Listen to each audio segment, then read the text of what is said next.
2001 সালে নৌকা, লাঙ্গল, ধানের শীষ 3টা প্রতীককে নির্বাচনী প্রতীকের জায়গা থেকে সরিয়ে নেওয়ার জন্য রিট হয়েছিল আদালতে।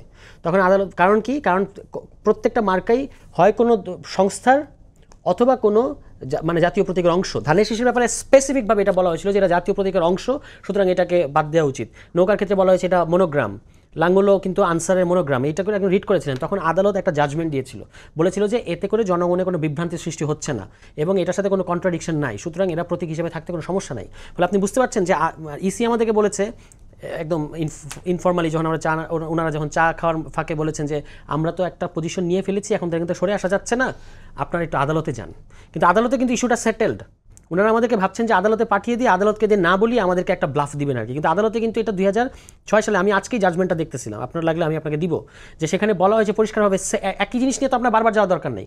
এবং সাম্প্রতিক সময়ে জামায়াত ইসলামে দাঁড়িপাল্লার ইস্যুটা আপনি জানেন যে আদালত কি বলেছিল ওই ক্ষেত্রে। ফলে এই জিনিসগুলোতে জাতীয় প্রতীক বিতর্ক কিংবা কোনো প্রতিষ্ঠানের লোগোর ক্ষেত্রে আদালতের স্ট্যান্ড কি এটা কিন্তু সবাই জানে। ফলে আমরা তো আর আইনের ওই মানে আইনি ফাইটার দেওয়া দরকার নেই। আমরা দেখতে পাচ্ছি যে ইসির এই পজিশনটা সাংবিধানিক পজিশন না, এটা একটা রাজনৈতিক পজিশন এবং যেটা অদৃশ্য কোনো জায়গা থেকে নিয়ন্ত্রণ হচ্ছে, যেটা ইসি বলেছে স্পেসিফিকভাবে একটা প্রতিষ্ঠানের নাম বলেছে। ধরেন শাপলা অনেক জায়গায় আছে, টাকার মধ্যেও আছে, কয়েনের মধ্যেও আছে, কিংবা অন্য কোনো একটা ব্যাংকের মধ্যে হয়তো আছে, কিন্তু আপনি একটা স্পেসিফিক প্রতিষ্ঠানের নাম ধরে বলেছেন যে যেহেতু এদের আছে সুতরাং দেওয়া যাবে না।